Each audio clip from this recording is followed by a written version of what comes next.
Hello नमस्ते एस्लीन, कैसे हैं आप सभी। मैं जिज्ञासा स्वागत करती हूँ आप सभी का आशीष सिंह लेक्चर्स के इस नए वीडियो में। और इस वीडियो में हम स्टार्ट करने जा रहे हैं एनडीए का एक बिल्कुल फ्रेश टॉपिक, कार्य, ऊर्जा और शक्ति।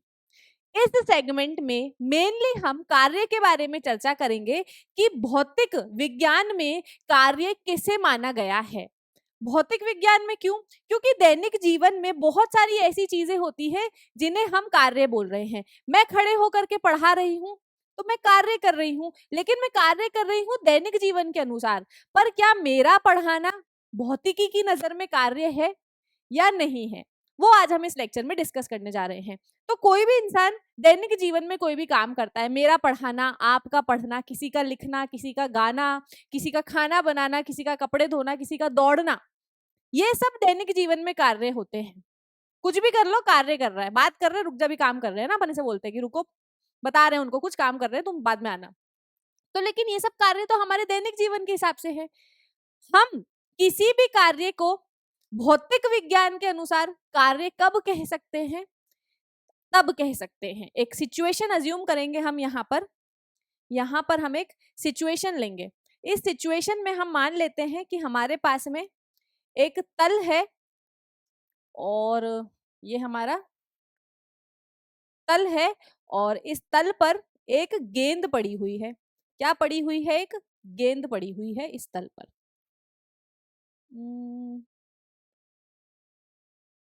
इस तल पर हमारे पास में एक गेंद पड़ी हुई है। अब इस गेंद को आप जैसा एक शैतान बच्चा आता है और आकर के इस गेंद को लात मारता है। तो यहाँ पर आप जैसा शैतान बच्चा आया है चिंटू, और क्या करेगा? ये इस बॉल को लात मारेगा।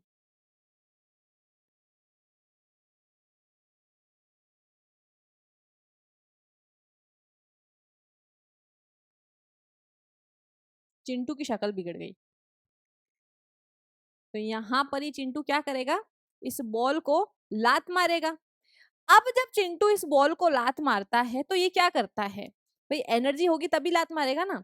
तो चिंटू क्या करता है? इस बॉल को लात मारता है, और लात मारने पर ये बॉल पर एक बल आरोपित करता है। क्या करता है चिंटू? बॉल पर एक बल आरोपित करता है। और इस बल आरोपित बल की दिशा कहाँ है? इस साइड। भाई यहां से खड़े होकर के लात मारोगे तो बॉल आगे की दिशा में जाएगी, तो आपके बल आरोपित करने की दिशा ये है। अब जब बॉल को चिंटू ने लात मारी तो क्या हुआ? ये बॉल हो गई अपनी जगह से विस्थापित। बॉल जो है हमारी वो यहां से आ गई यहां गुड़कते हुए। तो हम बोल सकते हैं कि चिंटू के द्वारा बल आरोपित करने पर बॉल जो है हमारी गति में आ गई है और अपनी जगह से विस्थापित हो गई है। मान लेते हैं बॉल के द्वारा जो विस्थापन हुआ है वो कितना है? बॉल के द्वारा तय किया गया विस्थापन कितना है? एस विस्थापन बॉल ने तय किया है। भाई एस दूरी तय की है तो बल बल आरोपित करने पर बॉल एस दूरी तक विस्थापित हुई है। तो यहाँ पर बल किसके द्वारा लगाया गया है? चिंटू के द्वारा। लेकिन मैं आपसे पूछती हूं, क्या इस चिंटू के बल लगाने से, चिंटू ने जो बल लगाया है उस बल लगाने से उस बल के कारण बॉल में विस्थापन हुआ है? तो हाँ भाई, जो चिंटू ने बल लगाया है उसी बल के कारण जो बॉल है हमारी विस्थापित हुई है। तो जब भी भौतिक विज्ञान में हम यहाँ पर लिखेंगे कि जब भी भौतिक विज्ञान में किसी वस्तु पर बल आरोपित किया जाता है और उस आरोपित बल के कारण अगर वस्तु का विस्थापन होता है तो हम बोलते हैं कि उस वस्तु पर कार्य किया गया है। क्या बोला मैंने? कि आपने किसी वस्तु पर बल लगाया और आपके बल लगाने के कारण वो वस्तु अगर विस्थापित हो गई है तो हम बोलते हैं कि उस वस्तु पर कार्य किया गया है। सिंपल। इस चीज को आप एक और तरीके से समझ सकते हो कि मान लो कि आप लोग खड़े हो, लाइन में खड़े होते हैं ना स्कूल के अंदर, तो आपने अपने आगे वाले दोस्त को धीरे से धक्का दिया, तो आपने क्या करा? बल आरोपित करा है। किस पर आरोपित किया है? अपने दोस्त पर। आपके द्वारा बल आरोपित करने से आपका दोस्त क्या होगा? आगे की तरफ जाएगा, तो विस्थापित हो जाएगा। मतलब आपने जब अपने दोस्त पर बल लगाया तो आपके द्वारा बल लगाने के कारण आपका दोस्त विस्थापित हो गया। मतलब आपने कार्य किया है, आपने कार्य किया है, क्योंकि आपके द्वारा लगाए गए बल से वस्तु विस्थापित हो गई है, तो आपके द्वारा कार्य किया गया है। सिंपल सा हमारा यहाँ पर ये एक सिचुएशन था जिसको हमने देख करके समझ लिया है। अभी यहाँ पर लेकिन जो हमने बात की है वो बात की है हमने कांस्टेंट फोर्स से, मतलब यहाँ जो हम बल लगा रहे हैं वो हर समय सेम लग रहा है। तो यहाँ पर जो मैंने बल लगाने की बात की है वो बल मैंने कैसे लगाया है? वो मैंने बल जो लगाया है नियत बल लगाया है। तो यहाँ मैं हेडिंग में लिख दूंगी नियत बल द्वारा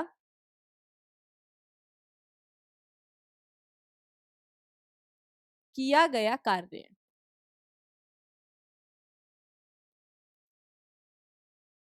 नियत बल द्वारा किया गया कार्य का क्या मतलब है? नियत बल द्वारा किए गए कार्य का ये मतलब है कि यहाँ पर जो भी मैं बल लगा रही हूँ वो उस बल का जो मान है वो फिक्स है। भाई 5 न्यूटन का बल लगा रही हूँ मैं हमेशा ही इस बॉल पर, तो मेरे द्वारा जो वस्तु पर बल लगाया जा रहा है वो कैसा है? नियत बल है। तो जब नियत बल द्वारा, अभी हम यहाँ पर सिचुएशन है परावर्ती बल भी लगता है, उसके द्वारा भी कार्य किया जाता है, पर उसकी कैलकुलेशन अलग होती है। यहाँ इस सिचुएशन में जो हम कंसिडर कर रहे हैं, यहां हम कंसीडर कर रहे हैं कि जो वस्तु पर कार्य किया जा रहा है वो किसी बल द्वारा करा जा रहा है, किसी बल के आरोपित होने की वजह से वस्तु पर कार्य हो रहा है। तो जो बल हम आरोपित कर रहे हैं उस बल का मान फिक्स है, मतलब वस्तु पर नियत बल द्वारा कार्य किया जा रहा है। तो यहाँ पर ये तो थी छोटी क्लास की डेफिनेशन। जैसे जैसे हम बड़े होते हैं तो हमने वेक्टर्स के बारे में पढ़ा है, तो आप वेक्टर्स के बारे में पढ़ते हैं तो आपको यहाँ पर एक चीज मैं आपको और बता दूं कि जब ये तो छोटी क्लास की डेफिनेशन है ना, इसको हम यहाँ कंसिडर नहीं करेंगे। ये तो सिंपल डेफिनेशन जो हमको यहाँ लिख के दी है ना उसके हिसाब से है।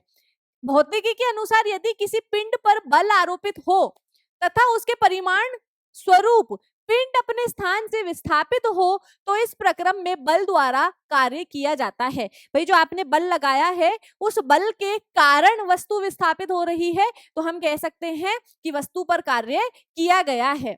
अब नियत बल द्वारा कृत कार्य, कोई कांस्टेंट कोई फिक्स फोर्स द्वारा किया गया कार्य, किसी वस्तु पर लगाया गया बल जब उसकी स्थिति में परिवर्तन कर दे, मतलब उसकी स्थिति में परिवर्तन कर देगा। यहाँ हूं, मेरे पे बल लगाया किसी ने, मैं यहाँ आ गई तो विस्थापित हो गई, तो मेरी स्थिति में परिवर्तन आ गया है। तो बल की दिशा में क्रियात्मक बिंदु के विस्थापन तथा बल के परिमाण के गुणनफल किए गए कार्य के तुल्य होते हैं। तो यहाँ पर जब किसी वस्तु पर आप कोई नियत बल लगाते हो और उस नियत बल लगाने के कारण वस्तु की स्थिति में बदलाव आता है, अब वस्तु की बल की दिशा में क्रियात्मक, अभी ये सब चीजें हम बाद में डिस्कस करेंगे। यहाँ मैं सब क्यों बोल रही हूँ कि वस्तु की स्थिति में बदलाव आ रहा है, तो आपके द्वारा लगाया गया बल और वस्तु में उत्पन्न विस्थापन का जो गुणनफल है वही आपके किए गए कार्य के बराबर होगा। अभी मैं इस चीज को समझाऊंगी आगे और, ठीक है, कि बल की दिशा में, बल की आरोपित बल की विपरीत दिशा में, आरोपित बल के लंबवत दिशा में, तो वो सब चीजें हम बाद में डिस्कस करेंगे। अभी हमने सिर्फ इतनी सी बात सोची है। अब यहाँ पर जब आप वेक्टर्स के बारे में पढ़ते हो ना, सदिशों के बारे में पढ़ते हो, तो आपको क्या पता लगता है कि जो हमारा कार्य है इसको हम अगर परिभाषित करते हैं तो इसको हम इस तरीके से लिखेंगे। इसका जो असल फॉर्मूला है वेक्टर्स के अकॉर्डिंग क्या है, ये आरोपित बल और उत्पन्न विस्थापन के डॉट प्रोडक्ट के बराबर होता है। डॉट प्रोडक्ट मतलब अदिश गुणनफल। ये आरोपित बल तथा उत्पन्न विस्थापन के अदिश गुणनफल, नीचे लिख रही हूं मैं इसको, के बराबर होता है। और जब भी वेक्टर्स में हम अदिश गुणनफल करते हैं तो हम क्या लगा देते हैं, एफ एस, और डॉट हटा करके क्या लगा देंगे यहां हम, कॉस थीटा। अभी आप इतना याद रखें, वेक्टर्स को जब मैं पढ़ाऊंगी तो आपको इस चीज को और क्लियर कर दूंगी। तो यहाँ पर हम क्या बोल रहे हैं कि अभी तक हमने क्या समझाया कि किसी वस्तु पर जब हम बल आरोपित करते हैं तो बल आरोपित करने की वजह से अगर वस्तु में विस्थापन उत्पन्न होता है तो हम कह देते हैं वस्तु पर कार्य किया गया है। अब इसकी कैलकुलेशन कैसे करेंगे? तो जो हमारा किया गया कार्य है वो आरोपित बल तथा विस्थापन के गुणनफल के बराबर होता है। यहाँ पर हम वेक्टर पढ़ते हैं तो हम देखते हैं कि यहाँ पर जो किया गया कार्य है वो आरोपित बल और वस्तु में उत्पन्न विस्थापन के अदिश गुणनफल के बराबर है, और अदिश गुणनफल को हम W is equal to F S cos theta लिख सकते हैं। अच्छा, अभी कॉस थीटा क्या है तो आओ इसके बारे में हम बात करते हैं। मान लो यहाँ पर हमारे पास में कोई सतह है ना, हमारे पास में यहाँ पर कोई गोला नहीं बनाना है ना, हमें लाइन चाहिए। हमारे पास में यहाँ पर कोई सतह है, ये हमारी डॉट डॉट डॉट वाली के लाइन जो है वो एक किसी सतह को रिप्रेजेंट कर रही है, और इस सतह पर हमारा एक वस्तु पड़ा है। इस सतह पर मेरी कोई वस्तु पड़ी है, तो यहाँ पर सतह पर हम वस्तु बना लेते हैं। अब इस वस्तु पर किसी ने बल आरोपित किया है, किसी ने इस वस्तु पर बल आरोपित किया है, और बल आरोपित करने की वजह से वस्तु में विस्थापन उत्पन्न हुआ है, और जो हमारी वस्तु है उसकी स्थिति में बदलाव हुआ है, और जो वस्तु है वो अपनी जगह से विस्थापित हो गई है। वस्तु के अंदर जो विस्थापन उत्पन्न हुआ है हम मान लेते हैं कि वो कितना है, वो S है। ठीक है, वस्तु के अंदर जो विस्थापन उत्पन्न हुआ है वो कितना है, हम मान लेते हैं कि वो S है। यहाँ पर S दूरी से हमारी वस्तु विस्थापित हुई है। और हम यहाँ क्या देखेंगे, इसमें विस्थापन उत्पन्न हुआ है। तो कोई वस्तु थी मेरी, पहले वो ए पोजीशन पर थी, उसके ऊपर एफ अमाउंट का बल आरोपित किया जिससे वस्तु विस्थापित होकर के बी पॉइंट पर पहुंच गई है, तो उसके अंदर विस्थापन भी उत्पन्न हो गया बल लगाने के कारण। तो कार्य तो हुआ है, ठीक है। अब हमने देखा है कि कार्य को अगर आपको निकालना है तो कार्य की गणना करने के लिए आपको चाहिए एफ एस कॉस थीटा। अगर मैं बोल दूं कि मैंने इस वस्तु पर 5 न्यूटन का बल लगाया है और वस्तु जो है 2 मीटर की दूरी तक विस्थापित हुई है, तो अगर ये छोटी क्लास की बात होती तो मैं बोल देती कि 10 जूल का कार्य किया गया है। अभी मैंने यूनिट के बारे में बात नहीं की है, लेकिन जो जूल है वो कार्य का एसआई मात्रक होता है, तो हम मैं बोल दूंगी कि 10 जूल का कार्य किया गया है। नहीं, लेकिन जब हम एनडीए के लिए पढ़ रहे हैं या फिर हम 11th क्लास के पर्सपेक्टिव से पढ़ रहे हैं, तो हमें जो कार्य निकालने का सूत्र दिया गया है वो क्या है, W बराबर एफ एस कॉस थीटा। तो यहाँ पर ये थीटा पता होना भी हमें बहुत जरूरी है। तो यहाँ पर ये थीटा, ये एंगल क्या होता है, इस थीटा का मान होता है एफ तथा एस के मध्य कोण। क्या है थीटा? भाई मैंने फोर्स किस डायरेक्शन में लगाया, बल मैंने किस डायरेक्शन में लगाया है, मैंने बल लगाया है इस डायरेक्शन में। विस्थापन किस दिशा में हुआ है, विस्थापन भी हुआ है इसी दिशा में। या फिर मान लो अगर आपको थीटा को समझना है तो आप इसको इस तरीके से भी समझ सकते हो कि मान लो कि मेरे पास में यहाँ पर कोई तल था, इस तल के ऊपर कोई वस्तु रखी हुई है ना। इस तल के ऊपर किसी ने F बल आरोपित किया है, बल आरोपित किया है किसी ने इस दिशा में, बल आरोपित किया है किसी ने इस दिशा में, ठीक है। और वस्तु के अंदर जो विस्थापन उत्पन्न हुआ है वो हुआ है इस दिशा में। यहां पर इस दिशा में वस्तु के अंदर विस्थापन उत्पन्न हुआ है और इस दिशा में किसी ने वस्तु पर बल लगाया है। तो इस स्थिति में आरोपित बल और विस्थापन के मध्य जो कोण है उसे हम क्या बोल देंगे, उसे हम थीटा बोल देंगे। अभी थीटा कितना भी हो सकता है, 0, 10, 30, 40, 180 कुछ भी हो सकता है ना। तो यहाँ पर उत्पन्न विस्थापन और आरोपित बल के मध्य जो कोण होता है उसे हम थीटा बोलते हैं, और क्योंकि यहाँ पर हम अदिश गुणनफल कर रहे हैं इसलिए हम कॉस थीटा लगा रहे हैं। मतलब यहाँ पर थीटा का जो भी मान आएगा उस चीज का मान हम कॉस की टेबल में से देख करके पुट कर देंगे, ठीक है। अब यहाँ हम क्या देख रहे हैं, यहाँ पर हम देख रहे हैं कि आरोपित बल और उत्पन्न विस्थापन की दिशा जो है वो एक ही है। भाई मैंने जो आपका फोर्स है वो किस डायरेक्शन में लगा है, इस डायरेक्शन में फोर्स लगा है, इसी डायरेक्शन में यहां से धक्का दिया है ना, तो यहां से फोर्स लगा है। वस्तु का विस्थापन कहाँ हुआ है, वस्तु का विस्थापन भी इसी दिशा में हुआ है। तो वस्तु का विस्थापन तथा उत्पन्न सॉरी वस्तु का विस्थापन तथा आरोपित बल की जो दिशा है वो एक ही है। तो यहाँ पर जब दोनों की दिशा एक ही है तो इन दोनों के मध्य कोण कितना हो जाएगा, इन दोनों के मध्य कोण कितना हो जाएगा, ये बल की दिशा, यही आपके विस्थापन की दिशा। तो कोण कितना हो गया है, ये बल की दिशा, ये विस्थापन की दिशा, 0 डिग्री हो गया है कोण। कितना हो गया है कोण, 0 डिग्री हो गया है। तो मैं क्या बोल दूंगी कि इस स्थिति में वस्तु के द्वारा जो कार्य किया गया है वो कितना हो जाएगा, एफ एस कॉस 0। और हमें पता है कि जो कॉस 0 होता है, जो कॉस 0 होता है उसका मान होता है 1। तो यहां पर मैं W बराबर एफ एस इंटू 1 लिख दूं, क्योंकि cos 0 का मान 1 है। मतलब मेरे W का मान कितना आ गया है, मेरे W का मान आ गया है एफ एस। और यहां पर जो मेरा कार्य आया है, ये कार्य कैसा आया है, मेरा कार्य आया है धनात्मक, पॉजिटिव। तो यहां पर जो मेरा कार्य आया है वो कार्य आया है धनात्मक। ठीक है, क्या इतना क्लियर है? क्या बोला है मैंने, पहले मैंने आपको समझाया है कि कार्य क्या होता है। किसी वस्तु पर जब आप बल आरोपित करते हैं तो आरोपित बल की वजह से अगर वस्तु में विस्थापन उत्पन्न हुआ है तो आप कह दो कि वस्तु पर कार्य किया गया है। उस कार्य की गणना करने के लिए हम सूत्र लगाते हैं W बराबर एफ एस कॉस थीटा, जहां पर F है आरोपित बल का मान, H है वस्तु में उत्पन्न विस्थापन, और कॉस थीटा, कॉस तो अदिश गुणनफल है इसलिए हमने लगाया, थीटा क्या है, थीटा है हमारा F तथा S के मध्य कोण।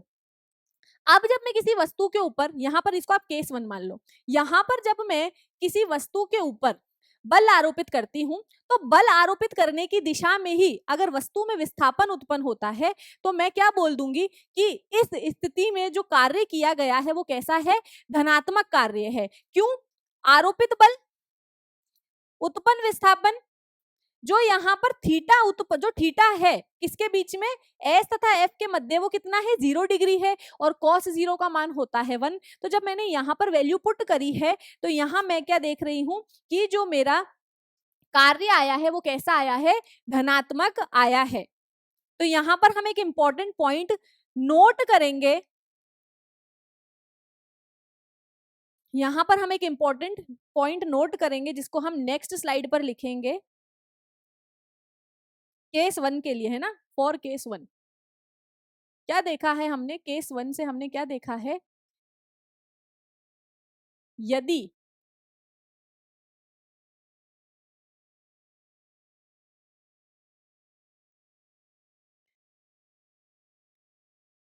शॉर्ट में लिखेंगे हम इसे, इसलिए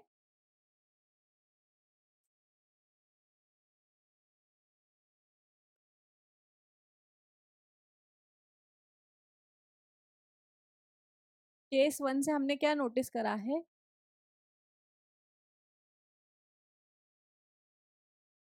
यदि किया गया कार्य किया गया कार्य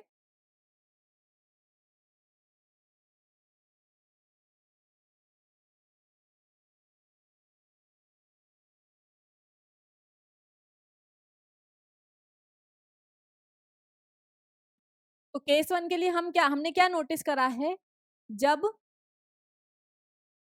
वस्तु पर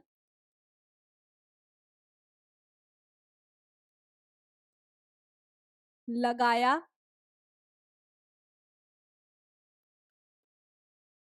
गया बल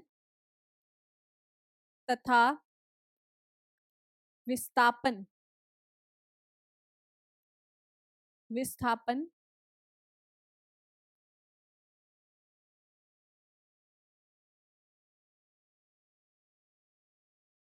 वस्तु पर लगाया गया बल तथा विस्थापन दोनों एक ही दिशा में हो तो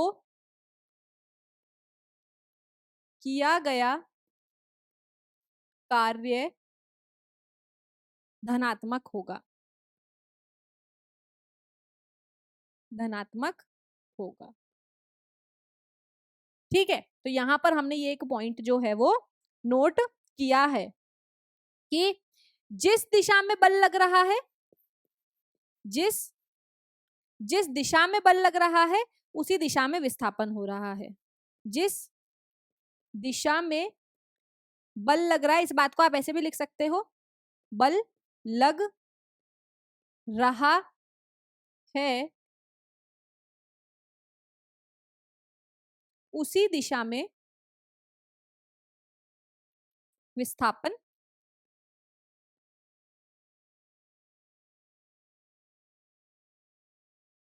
हो रहा है। तो किया गया कार्य कैसा हो जाएगा?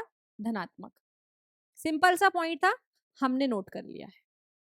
नेक्स्ट पॉइंट देखेंगे हम, और कौन से केसेस हो सकते हैं? क्या कार्य ऋणात्मक भी हो सकता है?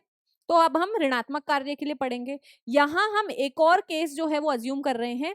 मान लो आपकी कोई वस्तु है,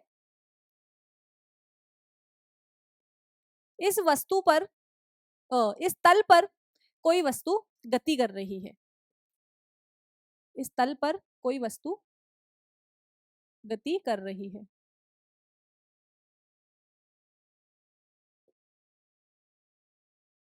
जब इस तल पर कोई वस्तु गति कर रही है, तो जब भी कोई वस्तु गति करती है तो तल द्वारा उस वस्तु पर एक घर्षण बल लगता है, और गतिमान वस्तु पर जब घर्षण बल आरोपित होता है तो हम उसे गतिक घर्षण कहते हैं। ऐसा हमने प्रीवियस वीडियो लेक्चर्स में पढ़ा है। तो मैं क्या बोल सकती हूं कि इस वस्तु पर तल द्वारा घर्षण बल आरोपित हो रहा है। इस वस्तु पर तल द्वारा घर्षण बल आरोपित हो रहा है, और जब ये वस्तु गति कर रही है तो उसकी गति की दिशा क्या है? ये दिशा है, इसका जो विस्थापन है वो इस दिशा में हो रहा है, क्योंकि जो घर्षण बल है वो हमेशा वस्तु की गति के विपरीत दिशा में ही लगता है। ठीक है, ये हम प्रीवियस लेक्चर में पढ़ चुके हैं। तो घर्षण बल लग रहा है इस दिशा में, वस्तु का विस्थापन हो रहा है इस दिशा में। तो यहां पर घर्षण बल लग रहा है इस दिशा में, विस्थापन हो रहा है इस दिशा में। दोनों के मध्य कोण कितना है? दोनों के मध्य कोण है 180 डिग्री। अब अगर मैं आपको पूछूं कि यहां पर किया गया कार्य कितना होगा, तो यहां पर हमारा किया गया कार्य होगा F बराबर, हम फॉर्मूला से क्या जानते हैं, सूत्र से हमें पता है, एफ एस कॉस थीटा। आरोपित बल कितना है? घर्षण बल, हमारा गतिक घर्षण बल। विस्थापन कितना हो रहा है? एस विस्थापन हो रहा है। दोनों के मध्य कोण कितना है? 180 डिग्री। और ये बात आपको पता होनी चाहिए कि cos 180 का मान होता है -1। तो यहां मैं क्या कह सकती हूं कि किया गया जो कार्य है, गतिक घर्षण द्वारा किया गया कार्य किसके बराबर होगा? -F(k)s।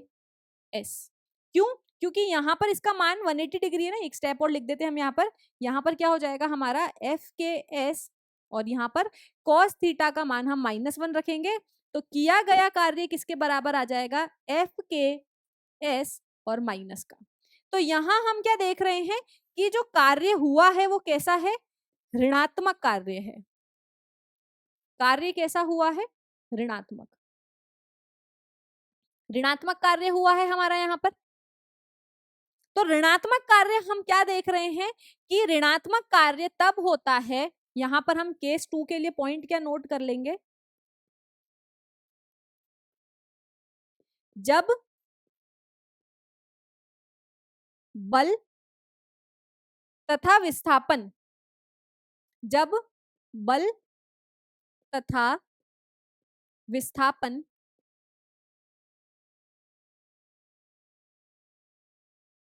विपरीत दिशा में हो,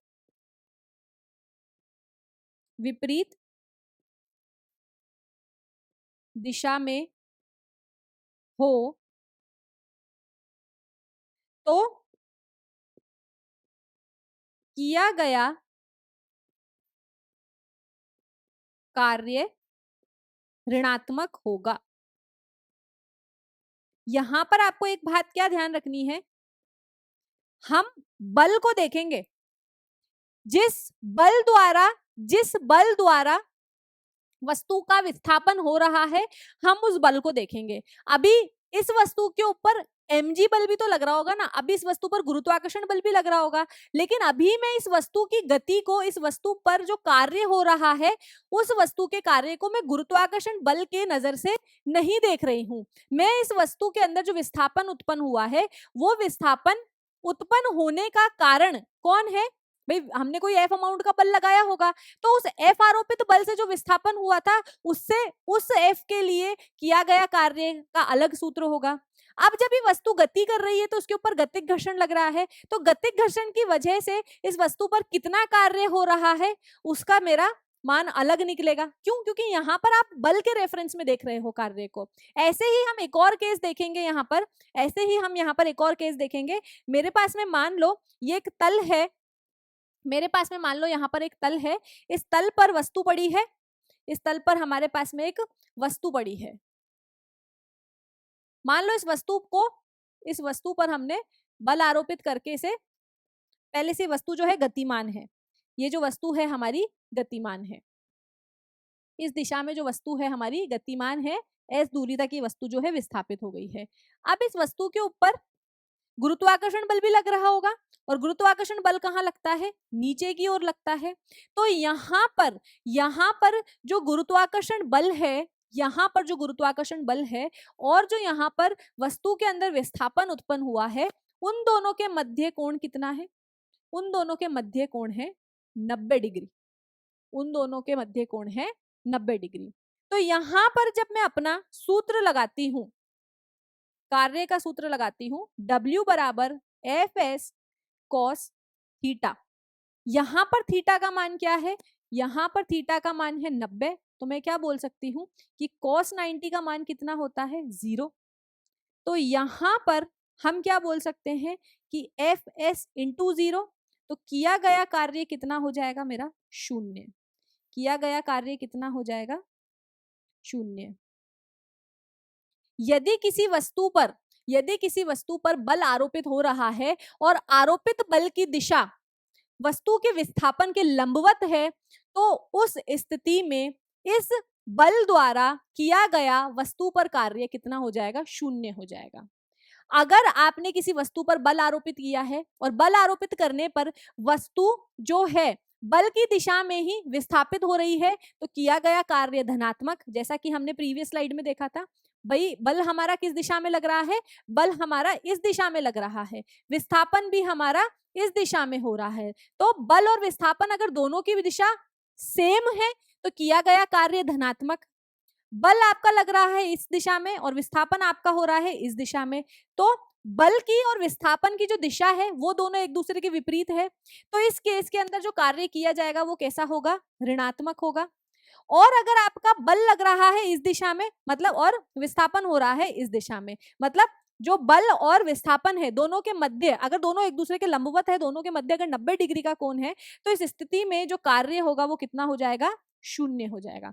तो ये तीनों केसेस जो है आपको यहाँ पर ध्यान रखने हैं कि कब कार्य धनात्मक होता है, कब कार्य ऋणात्मक होता है, और कब हमारा कार्य 0 होता है। अच्छा, अब हम इन तीनों को कंबाइन करके देखते हैं। यहाँ पर हम तीनों को कंबाइन करके देखेंगे। ऐसी सिचुएशन देख रहे हैं जहां पर तीनों बल एक दूसरे, मतलब एक वस्तु पर तीनों ही तरीके के बल लग रहे हैं, मतलब लंबवत भी लग रहा है, विपरीत दिशा में भी लग रहा है, और mg बल भी लग रहा है। यहाँ पर ये हमारी वस्तु है,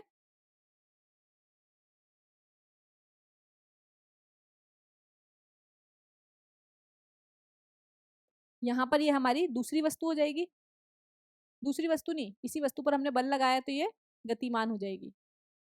शक्ति आ गई ना इसमें। भाई जब आप बल लगाते हो तो क्या करते हो, ऊर्जा का स्थानांतरण ही करते हो। यहाँ पर मेरी वस्तु थी, इस बल पर एफ अमाउंट का बल लगाया है, जिसके कारण वस्तु जो है वो विस्थापित हो गई है इस दिशा में। अब जब वस्तु मेरी गति में आ गई है, विस्थापित हो रही है मतलब गति कर रही है, तो जब मेरी वस्तु गति कर रही थी, एफ अमाउंट का बल लगाने पर जब मेरी वस्तु गति कर रही थी, तो जब ये वस्तु गति कर रही थी उसी समय इसी वस्तु पर एक और बल लग रहा था, जो कि इस वस्तु की गति के विपरीत दिशा में लग रहा था, और उसे मैं क्या बोल रही हूँ, गतिज घर्षण बोल रही हूँ। और क्योंकि ये वस्तु हमारी पृथ्वी पर है, तो इस वस्तु पर एक लंबवत बल भी लग रहा है, इस वस्तु पर नीचे की भी तरफ एक बल लग रहा है, जिसे मैं mg बल बोल रही हूं। तो यहां पर हम 3 केसेस देख सकते हैं, या फिर आप 4 भी बोल सकते हो कि इस mg बल को बैलेंस करने के लिए इसके ऊपर एक नॉर्मल फोर्स भी लगता है।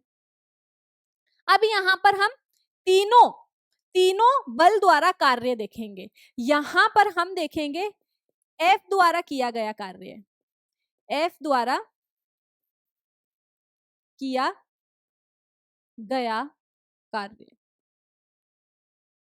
F द्वारा किया गया कार्य सूत्र वही है हमारा, W बराबर Fs cos थीटा। F द्वारा किया गया कार्य, F है इस दिशा में, विस्थापन भी है इसी दिशा में, तो यहाँ पर थीटा बराबर क्या हो जाएगा हमारा, थीटा बराबर हो जाएगा हमारा 0 डिग्री। तो वैल्यू क्या हो जाएगी कॉस थीटा की, 1 हो जाएगी। तो यहां पर मेरा किया गया कार्य कितना हो जाएगा, W बराबर Fs। ठीक है, क्योंकि cos 0 का मान कितना होता है, cos 0 का मान होता है 1। इसी प्रकार दूसरे केस को अगर हम अज्यूम करते हैं, तो दूसरी स्थिति में इसके ऊपर लग रहा है घर्षण बल। घर्षण बल लग रहा है विपरीत दिशा में, और वस्तु का जो विस्थापन है वो हो रहा है इस दिशा में। तो यहां पर घर्षण बल और वस्तु के विस्थापन के मध्य जो कोण है वो कितना है, 180 डिग्री का है। तो यहां पर जो मेरा cos 180 है वो किसके बराबर हो जाएगा, -1। तो इस स्थिति में गतिक घर्षण बल द्वारा किया गया कार्य कितना हो जाएगा, वही F बराबर Fs cos थीटा। F और S के मध्य कोण कितना है, 180 डिग्री का है, और 180 का मान कितना होता है, cos 180 का मान होता है -1। तो मैं यहाँ पर क्या लिख सकती हूँ, W बराबर माइनस का FKS। तो इस स्थिति में इसी वस्तु पर जो गतिक घर्षण द्वारा बल आरोपित हो रहा है वो कितना, गतिक घर्षण द्वारा जो कार्य किया जा रहा है वो कितना है, माइनस का FKS। अब इस वस्तु के ऊपर गुरुत्वाकर्षण बल भी लग रहा है, तो उसको मैं Fg बोल देती हूँ, या mg भी बोल सकते हो आप, कि वस्तु के ऊपर mg द्वारा किया गया कार्य, mg द्वारा मान लो कि गुरुत्वाकर्षण बल है ना, तो उसको mg लिख लेते हैं हम, कि वस्तु पर mg द्वारा किया गया कार्य कितना हो जाएगा, mg द्वारा किया गया कार्य, mg द्वारा किया गया कार्य हो जाएगा W बराबर Fs। भाई सूत्र तो सेम है ना। अब देखो जो mg है वो कहाँ लग रहा है, नीचे की तरफ लग रहा है, और जो वस्तु में विस्थापन उत्पन्न हो रहा है वो कहाँ हो रहा है, सामने की तरफ। तो दोनों के मध्य कोण कितना है, 90 डिग्री का है। यहाँ पर हमें पता है कि cos 90 का मान कितना होता है, 0 होता है। तो यहाँ पर जो किया गया कार्य है, mg बल द्वारा जो किया गया कार्य है वो कितना हो जाएगा, 0 हो जाएगा। उसी प्रकार इसी वस्तु पर एक नॉर्मल बल भी आरोपित है ऊपर की दिशा में, तो नॉर्मल द्वारा किया गया कार्य कितना हो जाएगा, नॉर्मल द्वारा किया गया कार्य, सेम वस्तु पर अलग अलग बल लग रहे हैं, तो किस बल द्वारा कितना कार्य किया जा रहा है वो हम यहाँ देख रहे हैं। तो नॉर्मल जो है वो हमारा लग रहा है ऊपर की दिशा में और वस्तु का जो विस्थापन है वो हो रहा है सामने की दिशा में। अगेन जो कोण है दोनों के मध्य 90 डिग्री का है और cos 90 का मान होता है 0। तो यहां मैं क्या लिख दूंगी, एफ एस बराबर W बराबर एफ एस कॉस थीटा, और cos 90 है, इसीलिए हम यहाँ क्या लिख देंगे, जो हमारा किया गया कार्य है नॉर्मल बल द्वारा वो भी कितना है, वो भी हमारा 0 है। तो इस प्रकार कार्य की गणना हम कर सकते हैं। एक ही वस्तु पर विभिन्न विभिन्न बल आरोपित होने की वजह से वस्तु में कितना कार्य होता है वो आप यहाँ देख सकते हो। अब यहाँ पर हमने देखा है कि कार्य 0 भी होता है, तो क्या सिर्फ एक यही स्थिति है जब वस्तु के अंदर वस्तु पर जो कार्य किया जाएगा वो 0 होगा, या फिर कोई और स्थिति भी हो सकती है? तो यहाँ हम देखेंगे कि किसी वस्तु पर किया गया कार्य 0 कब कब हो सकता है। क्या देखेंगे हम, किसी वस्तु पर किया गया कार्य कब कब 0 हो सकता है। यहाँ हेडिंग लगा लेंगे हम, किसी वस्तु पर किया गया कार्य कब 0 हो सकता है।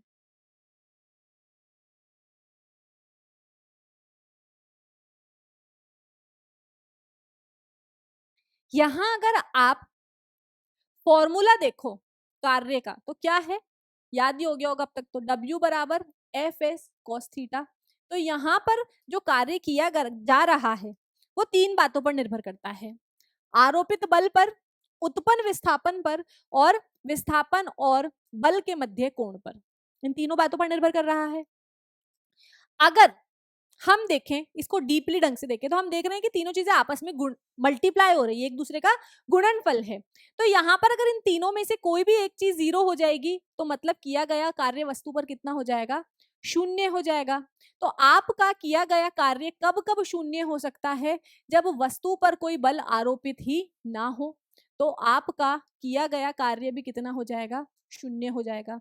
ऐसा कब हो सकता है, ऐसा तब हो सकता है कि जब कोई वस्तु पहले से ही गतिमान हो और उसके ऊपर कोई भी बल नहीं लग रहा है और वो गति करती ही रहेगी, करती ही रहेगी, करती रहेगी। आपके द्वारा बल आरोपित करने पर वो जो वस्तु है गतिमान नहीं हुई है। जैसे अंतरिक्ष में देख लो, अंतरिक्ष में आपको जो बहुत सारे मिटीरियोइड्स है, उल्का पिंड है, वो आपको तैरते हुए मिलते हैं। क्या उन उल्का पिंडों पर कोई बल आरोपित हो रहा है, नहीं, लेकिन फिर भी वो गतिमान है। तो वहां उल्का पिंड पर किया गया कार्य 0 है, भले ही वो विस्थापित हो रहे हैं लेकिन उनके ऊपर कोई बल आरोपित नहीं हो रहा है। ठीक है, तो हम कह सकते हैं कि वहां पर उन उल्का पिंडों पर किया गया कार्य 0 है। दूसरा केस क्या हो सकता है, जब आप किसी वस्तु पर बल आरोपित कर रहे हो लेकिन वस्तु के अंदर कोई भी विस्थापन उत्पन्न ना हो। मैं खड़े होकर के दीवार को धक्का मारूं, क्या दीवार हिलेगी? मैं तो दीवार पर बल आरोपित कर रही हूं पर दीवार में विस्थापन तो उत्पन्न नहीं हुआ है। तो जब आप किसी वस्तु पर बल आरोपित कर रहे हो लेकिन वस्तु में अगर विस्थापन उत्पन्न नहीं हो रहा है तो इस कंडीशन में भी किया गया कार्य कितना हो जाएगा, 0 हो जाएगा। और तीसरी चीज क्या है, जब आरोपित बल तथा विस्थापन के मध्य जो कोण हो वो 90 डिग्री का हो, जब आपका विस्थापन तथा बल एक दूसरे के लंबवत हो, तो इस स्थिति में भी जो कार्य है हमारा वो क्या हो जाएगा, 0 हो जाएगा। इस चीज को हम पीछे वाली स्लाइड पर देख चुके हैं। तो ये 3 कंडीशन है जब कार्य आपका 0 हो सकता है। क्या ये इतना क्लियर है आप लोगों को? होप सो समझ में आ रहा है। बहुत ही आराम से धीरे से सारी चीजों को समझते हुए चलना है, रिलेट करना है डेली लाइफ से, है ना। अच्छा, इसकी सिचुएशन हम क्या ले सकते हैं कि मान लो कोई एक इंसान है, वो अपने सर पर कोई बैग लेकर के जा रहा है ना, नए डिजाइन का बैग है, बैग लेकर के जा रहा है या कुछ भी अपने सर पर भारी सामान लेकर के जा रहा है। तो जो इंसान है वो चल तो रहा है, उस इंसान का जो विस्थापन है वो तो हो रहा है इस दिशा में, और इस वस्तु पर जो mg फोर्स है वो कहाँ लग रहा है, नीचे की तरफ। तो इस कंडीशन में गुरुत्वाकर्षण बल द्वारा किया गया कार्य क्या हो जाएगा, इस बैग पर शून्य हो जाएगा। गुरुत्वाकर्षण बल की वजह से तो इस वस्तु पर कोई भी कार्य नहीं हो रहा है। ठीक है, होप सो इतना क्लियर है। इसका स्क्रीनशॉट लो, फिर आगे हम डिस्कस करते हैं कि थ्योरेटिकली हमें क्या क्या दिया हुआ है। ये सब चीज हम देख चुके हैं। अच्छा, मात्रक के बारे में बात कर लेते हैं। तो हमारे पास में W is equals to F X है। सबसे पहले तो एक आदिश राशि है, इसलिए इनका आदिश गुणनफल हो रहा है। और इसका एसआई मात्रक क्या होता है? जूल होता है। क्या है? एफ एस कॉस थीटा है। यहाँ पर फोर्स का एसआई मात्रक कितना है? न्यूटन। और डिस्प्लेसमेंट विस्थापन का एसआई मात्रक कितना है? मीटर। तो आपका जो कार्य है इसका एसआई मात्रक क्या हो जाता है? Newton metre. और न्यूटन मीटर को हम जूल भी बोलते हैं।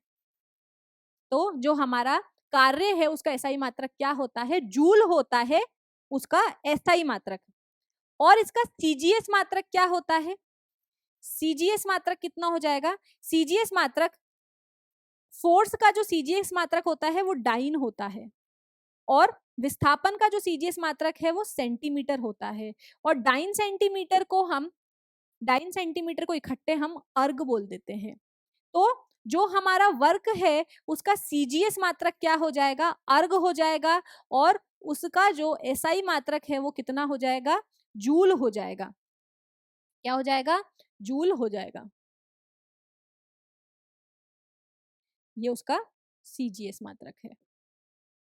अब क्या इस जूल और एसआई मात्रक के अर्ग के अंदर कोई रिश्ता भी है, कोई रिलेशनशिप भी? एक दूसरे से कैसे बराबर हो सकते हैं? तो मैं आपको बता दूं कि 1 जूल बराबर होता है 10 की घात 7 अर्ग के। कैसे आया है ये? इसे देखते हैं। ऊपर बता रही हूं मैं कि आपका 1 न्यूटन जो है वो 10 की पावर 5 डाइन के बराबर होता है। और 1 मीटर जो है आपका वो 10 की घात 2 सेंटीमीटर के बराबर होता है। तो जब मैं बोल रही हूं कि कार्य का मात्रक न्यूटन मीटर है, तो इसको मैं अगर सीजीएस मात्रक में कन्वर्ट करना चाहूंगी तो मैं क्या लिख सकती हूँ? न्यूटन की जगह 10 की घात 5 डाइन और मीटर की जगह 10 की घात 2 सेंटीमीटर। बेस सेम है, आधार सेम है, तो इनकी घात क्या हो जाएगी? जुड़ जाएगी। तो यहां पर हमारा क्या हो जाएगा? कार्य 10 की घात 7 डाइन मीटर। और इसको फिर हम क्या लिख सकते हैं? 10 की घात 7 अर्ग। और यहां पर ये 10 की घात जो 7 अर्ग है वो किसके बराबर चल रहा है? वो चल रहा है न्यूटन मीटर के बराबर। और न्यूटन मीटर को हम क्या लिखते हैं? जूल लिखते हैं। तो इस तरीके से हम इन्हें इक्वल भी लिख सकते हैं। अच्छा, एक और चीज हम देख सकते हैं कि क्या कार्य और भी कभी शून्य हो सकता है? तो हम यहाँ पर एक सिचुएशन और देखते हैं कि जब भी किसी वस्तु पर अभिकेंद्रीय बल लगता है, जब भी कोई वस्तु हमारी वृत्तीय गति कर रही है, तो वृत्तीय गति के कारण जो वस्तु पर अभिकेंद्रीय बल लगता है ना, वो भी कितना होता है? शून्य होता है। अभिकेंद्रीय बल के कारण जो वस्तु पर कार्य किया जा रहा है वो भी शून्य होता है। कभी भी वस्तु अगर वृत्तीय गति कर रही है तो उसके ऊपर एक बल आरोपित होता है जिसको हम अभिकेंद्रीय बल बोलते हैं। और अभिकेंद्रीय बल के कारण वस्तु पर जो कार्य किया जाता है वो शून्य होता है। कैसे होता है हम देखते हैं। हम जानते हैं कि कभी भी वस्तु अगर हमारी एक समान वृत्तीय गति करती है तो हर पॉइंट पर, हर बिंदु पर जो वस्तु की विस्थापन की दिशा होती है वो अलग होती है। भाई यहाँ पर चाल तो एक जैसी होती है। अभिकेंद्रीय बल कहाँ लगेगा? सेंटर की तरफ। और जो वस्तु का विस्थापन है वो हमेशा अलग दिशा में लगता है। हर दिशा पर, हर पॉइंट पर जो वस्तु का विस्थापन की दिशा है वो बदल जाती है। यहाँ पर अगर इस पॉइंट पर मैं वस्तु के विस्थापन की दिशा देखूंगी तो वो मुझे इस तरफ मिलेगी। और वस्तु के ऊपर जो अभिकेंद्रीय बल है वो कहाँ लग रहा होगा? केंद्र की ओर लग रहा होगा। यहाँ पर केंद्र की ओर लग रहा होगा। इस पॉइंट पर अगर आप वस्तु के विस्थापन की दिशा देखोगे तो विस्थापन आपको इस दिशा में मिलेगा।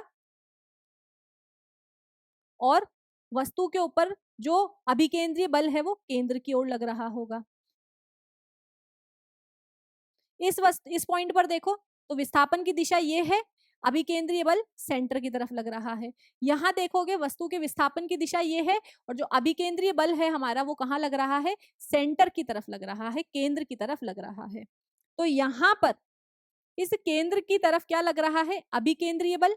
अभिकेंद्रीय बल की दिशा कहाँ है, अंदर की ओर है, ठीक है।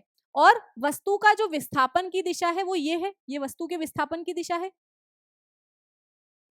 तो वस्तु का विस्थापन और जो अभिकेंद्रीय बल है ये हमारा एस है, ये हमारा अभिकेंद्रीय बल है। वस्तु के विस्थापन की दिशा, अभिकेंद्रीय बल की दिशा, वस्तु के विस्थापन की दिशा, अभिकेंद्रीय बल की दिशा। तो यहाँ पर जो अभिकेंद्रीय बल है और जो वस्तु के अंदर विस्थापन हो रहा है, उन दोनों के मध्य कोण कितना है, उन दोनों के मध्य कोण कितना है, तो उन दोनों के मध्य कोण है हमारा, उन दोनों के मध्य जो कोण है हमारा वो है 90 डिग्री, है ना। सब जगह जो कोण है वो कैसा है, 90 डिग्री है। कलर दिख रहा है होप सो आपको, लाइट कलर का ले लेते हैं कि यहाँ पर जो हमारा कोण है वो कितना है, यहाँ पर हमारा दोनों के मध्य जो कोण लग रहा है वो कितना है, 90 डिग्री का है। तो यहाँ पर अगर आप हर पॉइंट पर अभिकेंद्रीय बल द्वारा किए गए कार्य को ज्ञात करते हो, यहाँ पर अगर आप अभिकेंद्रीय अभिकेंद्रीय अभिकेंद्रीय बल द्वारा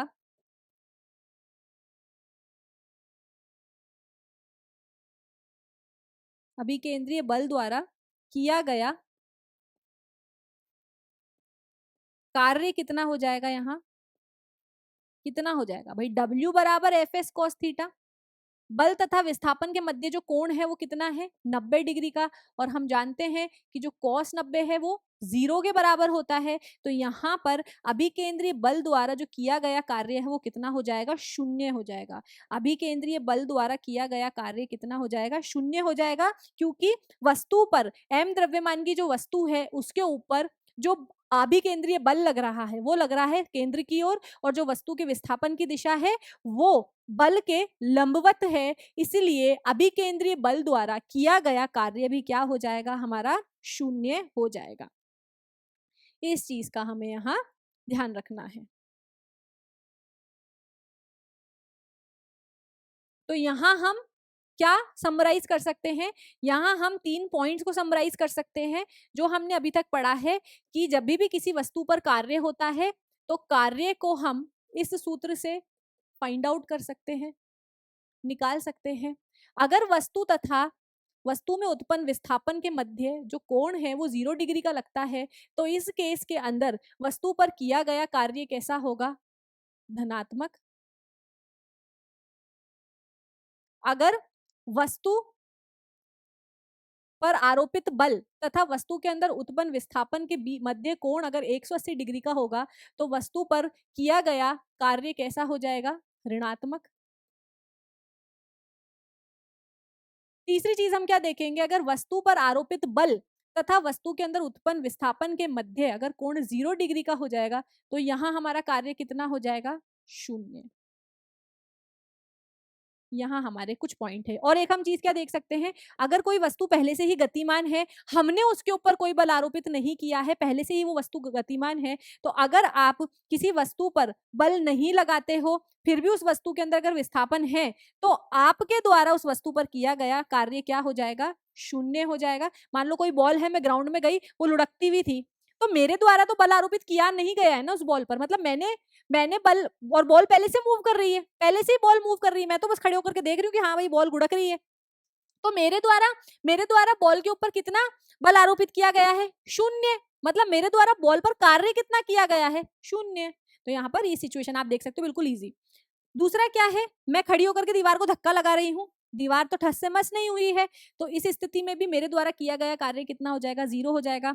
यदि मैं किसी वस्तु को इस तरीके से लंबवत खींचती हूँ और वस्तु जो है आगे की तरफ गति कर रही है, या फिर आप गुरुत्वाकर्षण बल का एग्जांपल ले लो कि अगर मैं इस तरीके से, मैं इस दिशा में गति कर रही हूँ और मेरे ऊपर जो गुरुत्वाकर्षण बल है वो नीचे की तरफ लग रहा है, तो वस्तु में उत्पन्न विस्थापन तथा गुरुत्वाकर्षण बल के मध्य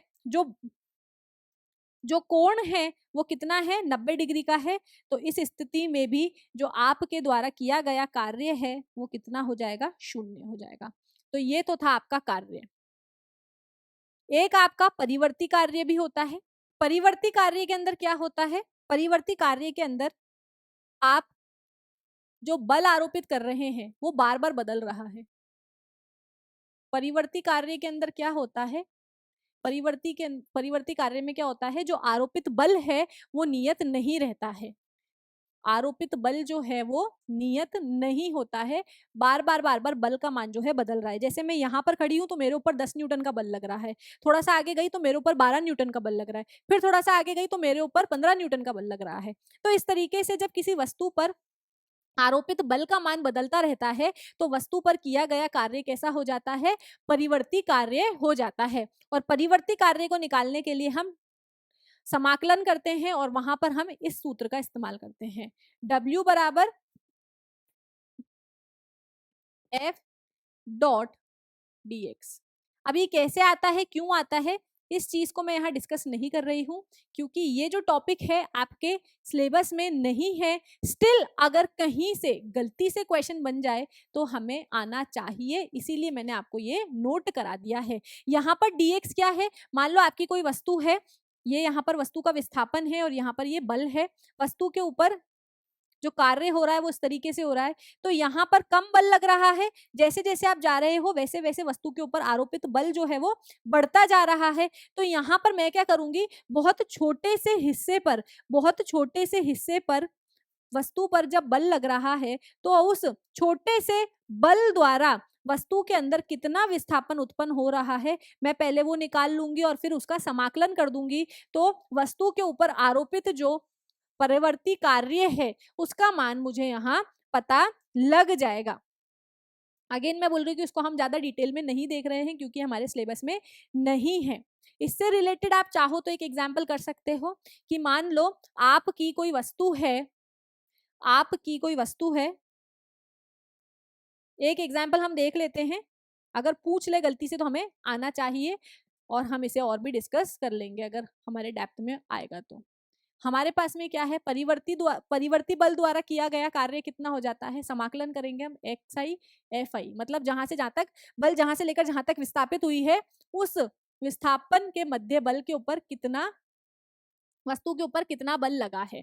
तो यहाँ पर ये हमारे पास में सूत्र है। मैं कह रही हूं कि किसी वस्तु पर 2x कार्य किया जा रहा है, 2x न्यूटन का बल आरोपित हुआ है और वस्तु का जो विस्थापन है वो हुआ है 1 मीटर से, वस्तु पर जो विस्थापन है वो हुआ है 1 मीटर से 2 मीटर पर। तो वस्तु पर किया गया कार्य बताओ। तो यहाँ पर इसको हम कैसे करेंगे, यहाँ हमें लिखना है W बराबर एक F का मान कितना है 2x और फॉर्मूला क्या है dx। वस्तु में विस्थापन कहाँ से हुआ है, 1 मीटर से लेकर के 2 मीटर तक। वस्तु के अंदर जो विस्थापन है वो कहाँ हुआ है, 1 मीटर से लेकर के 2 मीटर तक। अब जब भी हम समाकलन करते हैं तो किसी भी चीज का अगर आप समाकलन कर रहे हो तो समाकलन करते हुए आपको क्या सूत्र लगाना है, आप x का समाकलन कर रहे हो तो यहाँ पर x की जो घात है वो 1 से बढ़ जाएगी और x की घात प्लस 1 करके आप नीचे डिनोमिनेटर में लिख दोगे। तो यहाँ हम क्या लिख देंगे, यहाँ पर क्या है 2x है, मतलब x का जो घात है वो कितना है 1 है, 2 तो पहले से ही था, x का जो घात है वो कितना हो जाएगा एक्स स्क्वायर और नीचे n+1 करूंगी, 1+1 कितना हो जाएगा 2। और यहाँ पर जो विस्थापन है वो कहाँ से कहाँ तक हो रहा है, 1 मीटर से 2 मीटर तक। 2 से 2 काट दो, W का मान कितना आ गया है आपके पास में एक्स स्क्वायर और लिमिट कहाँ से कहाँ तक लग रही है 1 मीटर से 2 मीटर तक। अब क्या करोगे आप, ऊपर वाली लिमिट का मान पुट करो, कितना है 2, इसमें x में पुट करेंगे 2 का स्क्वायर माइनस नीचे वाली लिमिट का मान पुट करो 1 स्क्वायर। W बराबर कितना हो जाएगा 4 - 1 बराबर 3 जूल। तो इस तरीके से अगर परिवर्ती बल पूछ ले तो हमें सिंपल समाकलन करके भी उसका उत्तर हम निकाल सकते हैं।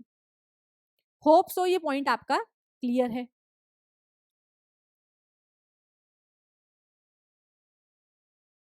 नेक्स्ट हम डिस्कशन करेंगे, अब अगला हम डिस्कशन करने वाले हैं संरक्षी बल और असंरक्षी बल। ये सारी चीजें हमने देख ली है, ऋणात्मक कार्य कब होता है, धनात्मक कार्य कब होता है, शून्य कार्य कब होता है, ये सारी चीजें हम देख चुके हैं। आप चाहो तो स्क्रीनशॉट ले सकते हो।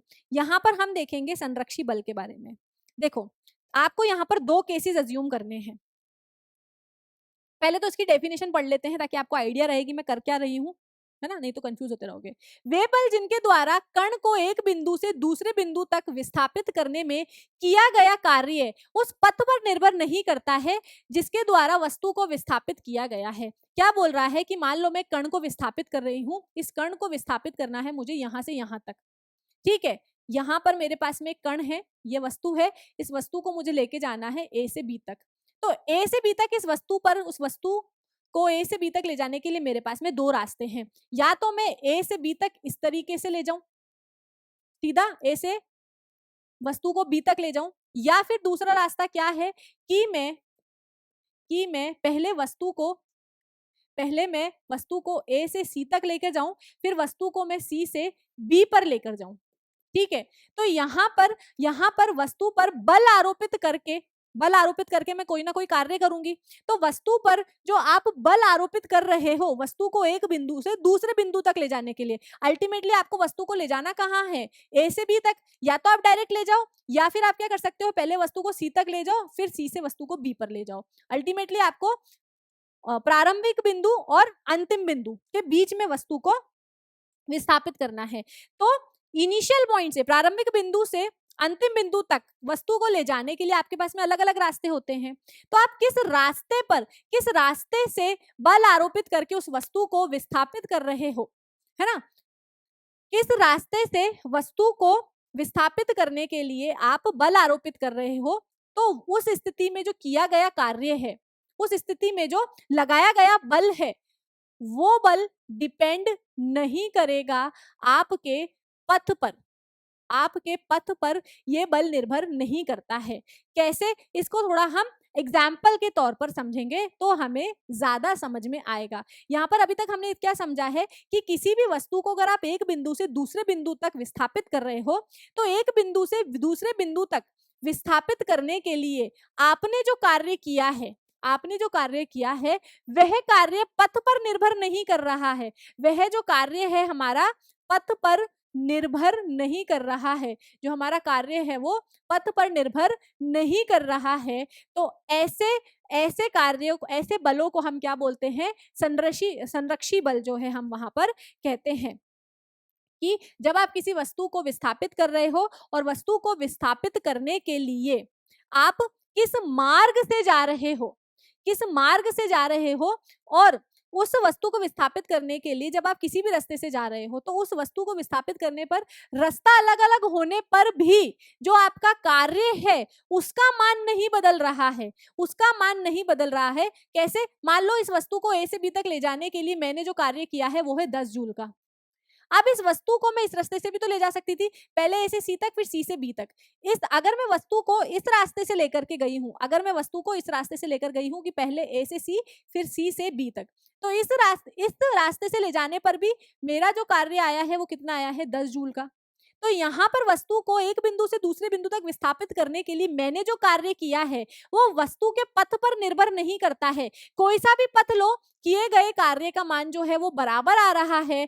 तो ऐसे बलों को हम क्या बोलते हैं, ऐसे बलों को हम फिर संरक्षी बल बोलते हैं। अब यहाँ पर हम एक एग्जाम्पल भी डिस्कस कर लेते हैं।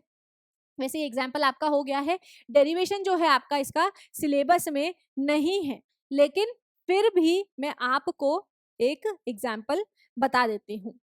अच्छा, असंरक्षी बल क्या है, इसके एग्जाम्पल देख लो। केंद्रीय बल, गुरुत्वीय बल, प्रत्यास्थ बल, लॉरेंट्ज बल, स्थिर विद्युत बल, स्थिर चुंबकीय बल, ये जो है आपके सारे संरक्षी बल में आते हैं।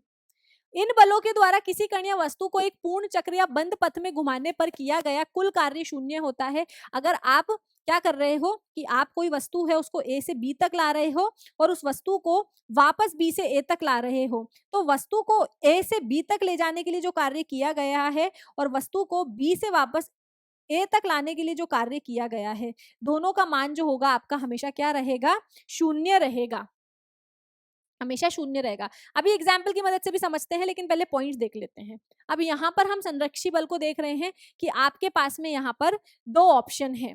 क्या ऑप्शन है कि आपके पास में कोई यहाँ पर तल है इस तरीके से, और एक ये रहा, और यहाँ पर एक सिचुएशन और क्या है, किस तरीके से तल है और एक ये रहा।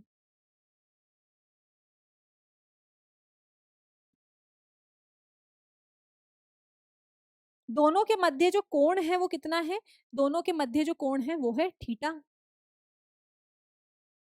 सिचुएशन एक जैसी है ना। दोनों की जो लंबाई है वो कितनी है, दोनों की लंबाई है एल, ए से बी तक की जो लंबाई है वो कितनी है, एल है। ये हमारा बिंदु ए, ये हमारा बिंदु बी, ये हमारा बिंदु सी, ये हमारा बिंदु ए, ये हमारा बिंदु बी और ये हमारा बिंदु सी। यहां पर दोनों जगह मैंने क्या कर रखा है, एक वस्तु रख रखी है। यहां पर हम एक वस्तु को रखेंगे,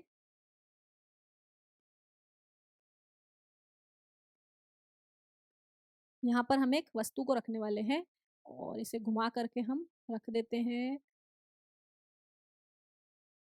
यहाँ पर। ठीक है, इसी तरीके से यहाँ पर भी हम एक वस्तु रख देते हैं और इसे हम घुमाएंगे और इस तरीके से रख देंगे। रख दी, ठीक है। अब इस वस्तु पर क्या होगा, एक बल आरोपित हो रहा होगा। वस्तु ऐसी टेढ़ी पड़ी है तो वस्तु के ऊपर हमेशा क्या है, एक बल आरोपित होता है नीचे की तरफ, जिसको हम mg बल बोलते हैं। और इस वस्तु पर भी नीचे की तरफ एक बल आरोपित हो रहा है जिसे हम mg बल बोलते हैं। अब मेरा अल्टीमेट गोल क्या है, अच्छा यहाँ पर मैंने एक छोटी सी मिस्टेक कर दी है, ये हमारा बी है और ये हमारा सी है ना, तो इसको ठीक कर लेंगे हम। ये बी है और ये सी है। हम ना, हमारा यहाँ पर अल्टीमेट गोल क्या है, हमें यहाँ पर वस्तु को ले जाना है बिंदु ए से बिंदु बी तक। ऐसा करने के लिए मेरे पास में दो रास्ते हैं, या तो मैं डायरेक्ट वस्तु को ए से बी तक ले जाऊं, या फिर मैं पहले वस्तु को ए से सी तक लेके जाऊं और सी से फिर वस्तु को मैं बी पर लेके जाऊं। तो यहाँ पर मेरे पास में दो केस हो जाएंगे। अब जब मैं वस्तु को ए से बी तक लेकर के जाती हूँ तो मेरा किया गया कार्य मैं कैसे टोटल करूंगी, जब मैं वस्तु को ए से बी तक लेकर जा रही हूँ तो यहाँ पर जो बल आरोपित हो रहा है वो कैसा हो रहा है, mg बल। ठीक है, गुरुत्वाकर्षण बल के रिस्पेक्ट में देख रहे हैं हम। तो वस्तु के ऊपर जो बल आरोपित हो रहा है वो कितना हो रहा है, mg बल आरोपित हो रहा है। और वस्तु का जो विस्थापन है वो कितना हो रहा है, L विस्थापन हो रहा है वस्तु का। और यहाँ पर जो कोण लग रहा है, यहाँ पर जो कोण लग रहा है वो कितना हो रहा होगा, तो इसके लिए आपको वेक्टर्स पता होना चाहिए। वेक्टर्स को अगर मैं यहाँ अप्लाई करती हूँ तो यहाँ पर देखो, यहाँ पर ये कोण कितना है, थीटा है। और यहाँ पर ये जो mg बल है ना वो हमेशा लंबवत लगता है, हमेशा वस्तु के लंबवत लगता है। तो यहाँ पर आपका, यहाँ पर जो आपका कोण है वो कितना लग बन रहा है, विस्थापन और जो आपका आरोपित बल के मध्य कोण है वो कितना हो जाएगा भाई, ये तो 90 हो गया है और ये थीटा। तो यहाँ पर आपका जो कॉस थीटा का मान है वो कितना हो जाएगा, वो हो जाएगा आपका mg l cos 90 plus theta. भाई देखो यहाँ पर आपका इस कोण का तो थीटा मान है और वस्तु के ऊपर जो गुरुत्वाकर्षण बल लग रहा है वो कैसा है, लंबवत लग रहा है। गुरुत्वाकर्षण बल लंबवत लगता है तो वो कितना हो जाएगा आपका 90 डिग्री। और यहाँ पर थीटा पहले से ही दिया हुआ है कि भाई हम थीटा एंगल पर वस्तु को विस्थापित कर रहे हैं। तो टोटल विस्थापन के बीच में, टोटल जो आपका आरोपित बल और वस्तु के विस्थापन के बीच में जो कोण बन रहा है वो कितना हो जाएगा, ये वाला बड़ा वाला 90 प्लस थीटा हो जाएगा। ठीक है, अब यहाँ पर अगर मैथ्स हमने थोड़ी सी पढ़ी है तो हमें पता है कि cos 90 प्लस थीटा का मान क्या होता है, माइनस साइन थीटा होता है। कैसे होता है, तो यहाँ मैं आपको बता दूं कि जब भी आप 90 करते हो, किसी भी एंगल में जब आप 90 लगाते हो तो क्या होता है, आपका फंक्शन चेंज हो जाता है। तो कॉस से जो फंक्शन है वो किस में बदल जाएगा, साइन में बदल जाएगा। और यहाँ पर जब हम 90, ये 90 होता है ना, 90 के अंदर अगर हम कोई भी एंगल जोड़ेंगे तो हम इस वाले क्वाड्रेंट में आ जाएंगे। इसको हम क्वाड्रेंट बोलते हैं, चतुरांक शायद बोलते हैं, मुझे हिंदी में एकदम प्रॉपर्ली नहीं पता है। तो यहाँ पर हम इस वाले क्वाड्रेंट में आ जाएंगे। अब यहाँ पर आपको पता है कि यहाँ पर इस वाले क्वाड्रेंट के अंदर जो साइन का मान है वो कैसा रहेगा, जो हमारा क्वाड्रेंट है उसके अंदर साइन का मान कैसा रहेगा, नेगेटिव रहेगा। cos 90 प्लस थीटा जो होता है हमारा माइनस थीटा हो जाएगा। तो यहाँ फिर हम इस चीज को अप्लाई करेंगे। और जब आप वस्तु को ए से बी तक ले जा रहे हो तो इस सिचुएशन के अंदर जो वस्तु पर कार्य हुआ है वो कितना हो गया है, माइनस mg l हो गया है। Minus mg l sine theta हो गया है, क्योंकि यहाँ पर जो माइनस का साइन है वो आगे लिया है, और cos 90 प्लस थीटा कितना होता है, साइन थीटा। तो वस्तु को जब आप ए से बी तक डायरेक्ट लेकर गए तो इस सिचुएशन में जो किया गया कार्य है वो कितना हो गया है, माइनस mgl साइन थीटा हो गया है।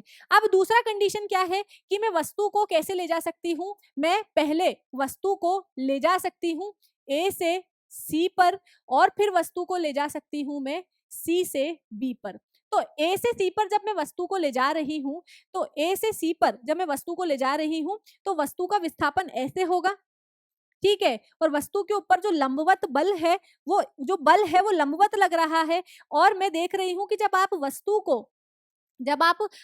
को ए से सी तक ले जा रहे हो, जब आप वस्तु को ए से सी तक ले जा रहे हो, तो बल तथा विस्थापन के बीच के मध्य जो कोण है वो कितना आ रहा है, 90 डिग्री आ रहा है, क्योंकि mg नीचे और विस्थापन इस तरफ।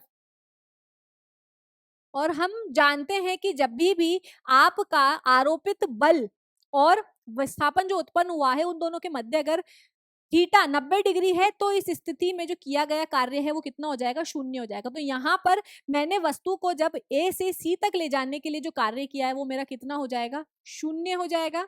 और फिर मैं क्या करूंगी, वस्तु को सी से बी तक लेकर के जाऊंगी। तो जब मैं वस्तु को सी से बी तक ले जा रही हूँ तो उसके अंदर मैं मतलब उसको इस तरीके से ले जाऊंगी। अब यहाँ पर वस्तु का जो विस्थापन हुआ है वो कितना हुआ है, वस्तु का विस्थापन हुआ है BC। तो यहाँ पर आप मान पुट करो, आपका जो बल लग रहा है वो कौन सा है, mg बल लग रहा है, और जो विस्थापन हुआ है वो कितना हुआ है, BC विस्थापन यहाँ पर हुआ है। क्योंकि यहाँ पर मैंने उस चीज का कोई मान नहीं रखा है, तो हम मान लेते हैं कि जो वस्तु के अंदर विस्थापन आया है वो कितना आया है, BC विस्थापन आया है। अब इस BC का मान हमें पता होना चाहिए, इस BC का मान हमें यहाँ पर पता होना चाहिए। अगर इस BC का मान पता होगा तभी हम यहाँ पर बल को कैलकुलेट कर सकते हैं। तो यहाँ पर अगर हम थोड़ी सी ट्रिग्नोमेट्री लगाएं, अगर हम यहाँ पर थोड़ी सी ट्रिग्नोमेट्री लगाते हैं तो यहाँ पर हम क्या देख रहे हैं कि इसको मैं इस तरीके से ज्वाइन करूं तो ये कितना है हमारा, यहाँ पर 90 डिग्री का कोण है, ये 90 डिग्री का कोण है, ठीक है। और हमें किसका मान चाहिए, हमें इसका मान पता है कि ये तो L है, भाई ये L तो ये भी L, ठीक है। और यहाँ पर हमें BC का मान चाहिए। तो यहाँ पर अगर मैं थोड़ी सी ट्रिग्नोमेट्री लगाऊं तो मैं क्या लिख सकती हूँ, साइन थीटा बराबर लंब बटा कर्ण। यहाँ पर हमारा लंब कितना हो जाएगा, BC हो जाएगा, और यहाँ पर हमारा लंब कितना हो जाएगा, BC हो जाएगा, और कर्ण का मान कितना हो जाएगा, L हो जाएगा। तो यहाँ से BC का मान कितना हो जाएगा हमारे पास में, L साइन थीटा हो जाएगा। BC का मान हमारे पास में यहाँ पर कितना हो जाएगा, L साइन थीटा हो जाएगा। तो यहाँ पर हम वैल्यू पुट करेंगे तो कितना हो जाएगा, W बराबर mg L साइन थीटा, कितना हो जाएगा, W बराबर mg L साइन थीटा। अब यहाँ पर एक चीज नोट करने लायक क्या है कि यहाँ पर हमारा जो विस्थापन है वो गुरुत्वाकर्षण बल के विपरीत दिशा में हो रहा है। यहाँ पर जो हमारा गुरुत्वाकर्षण बल है वो नीचे की दिशा में लग रहा है, यहाँ पर मैंने एंगल नहीं लगाया था, तो mg यहाँ पर बल हो गया है, BC विस्थापन हो गया, और एंगल कितना है भाई, वस्तु जा रही है यूं, बल लग रहा है नीचे की तरफ, तो 180 डिग्री, और cos 180 क्या होता है, माइनस का 1। यहाँ से जब मैंने BC का मान ये पुट किया है तो L साइन थीटा मिल गया है। तो इस स्थिति में भी जो किया गया कार्य है वो कितना आ रहा है, minus mg L sine theta. वापस बता देती हूँ क्या किया है मैंने यहाँ पर मुझे वस्तु को, यहाँ पर जो मैंने पथ चुना है वो इस तरीके से चुना है कि पहले मैं वस्तु को A से C तक ले जाऊंगी, फिर मैं वस्तु को C से B तक ले जाऊंगी। तो जब मैं वस्तु को A से C तक ले जा रही हूँ तो मेरा बल लग रहा है नीचे की दिशा में और विस्थापन हो रहा है सामने की दिशा में, तो बल और विस्थापन के मध्य 0 डिग्री कोण बन रहा है। तो जब मैं वस्तु को A से C तक ले जा रही हूँ तो उस स्थिति में जो किया गया कार्य है मेरा वो क्या हो जाएगा, शून्य हो जाएगा। फिर मैं क्या कर रही हूँ, वस्तु को C से B तक ले जा रही हूँ। तो जब मैं वस्तु को C से B तक ले जा रही हूँ तो जो मेरा विस्थापन है वो कहाँ हो रहा है, BC विस्थापन हो रहा है मेरा, ये B और ये मेरा C। तो यहाँ पर C BC विस्थापन हो रहा है क्योंकि वस्तु को यूं ले जा रही हूँ और वस्तु पर जो बल लग रहा है वो नीचे की दिशा में लग रहा है, तो बल का मान हो जाएगा mg और विस्थापन हो जाएगा BC। और क्योंकि बल नीचे की तरफ लग रहा है, विस्थापन ऊपर की दिशा में हो रहा है, तो यहाँ पर थीटा का मान हो जाएगा 180। तो यहाँ पर मैं cos 180 लिख दूंगी। अब अगर मुझे कार्य की गणना करनी है तो मुझे बीसी का मान पता होना चाहिए, तो मैंने यहाँ पर थोड़ी सी ट्रिग्नोमेट्री लगाई है और यहाँ से बीसी का मान एल साइन थीटा निकाल लिया है। cos 180 मेरा माइनस का 1 होता है, तो माइनस का साइन आगे भेज दिया और बीसी का मान एल साइन थीटा रखा है और यहाँ पर मेरा जो कार्य है वो कितना आ गया है, वो मेरा कार्य आ गया है M G L sine theta. तो यहाँ पर मैं क्या देख रही हूँ कि यहाँ पर गुरुत्वाकर्षण बल के द्वारा जो कार्य किया गया है वो दोनों ही स्थितियों में बराबर आया है। जो कार्य मैंने किया है दोनों कार्यों के मान बराबर आए हैं, ये इस बात पर निर्भर नहीं कर रहा है, जो मेरे कार्य का मान है वो इस बात पर निर्भर नहीं कर रहा है कि मैंने वस्तु को किस रास्ते से लेकर के गई हूं। चाहे मैं वस्तु को डायरेक्ट ए से बी तक लेके जाऊं, चाहे मैं वस्तु को डायरेक्ट ए से सी फिर सी से बी तक लेके जाऊं, दोनों ही कंडीशन के अंदर वस्तु के ऊपर गुरुत्वाकर्षण बल द्वारा जो किया गया कार्य है दोनों का मान जो है वो एक समान है। और इस तरीके के कार्यों को फिर हम क्या बोल देते हैं, इस तरीके के बलों को हम फिर क्या बोल देते हैं, इस तरीके के बलों को हम संरक्षी बल बोल देते हैं कि संरक्षी बल हमारे वह बल हैं जिनके द्वारा किया गया कार्य पथ पर निर्भर नहीं करता है। तो यहाँ हम लिख लेंगे, यहाँ हम इस छोटे से कॉर्नर में लिख लेते हैं या फिर कहाँ लिखे, यहाँ लिख लेते हैं। भाई संरक्षी बल क्या होते हैं सिंपल भाषा में, संरक्षी बल क्या होते हैं सिंपल भाषा में, ऐसे बल जिनके द्वारा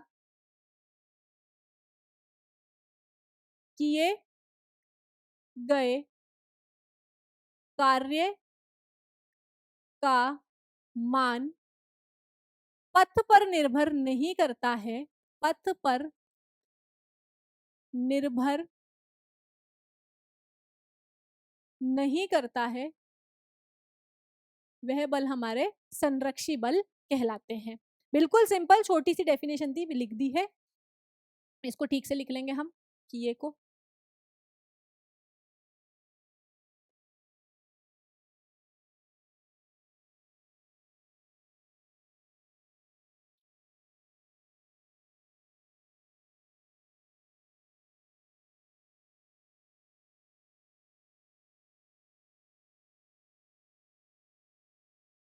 ठीक है, छोटी सी बात है, नोट कर लेना। फिर हम आएंगे असंरक्षी बल पर। अच्छा, संरक्षी बल को करने से पहले हमने यहाँ पर एक पॉइंट और देखा था कि क्या बोल रहा है कि जब भी आप संरक्षी बल द्वारा कार्य करते हैं तो इन कार्यों को करने पर, जब आप इन कार्यों को किसी एक पूर्ण चक्र या बंद पथ में घुमाने के लिए करते हो तो इन कार्यों का जो टोटल, इन कार्यों का जो टोटल मान आता है कि भाई जब मैं कोई वस्तु को यहाँ पर ऐसे मानो कि ए से बी तक ले जा रही हूँ, तो ए से बी तक ले जाने के लिए जो मैंने कार्य किया है और वापस इस वस्तु को मैं बी से ए तक ले जा रही हूँ, तो एक चक्र पूरा हो गया है मेरा।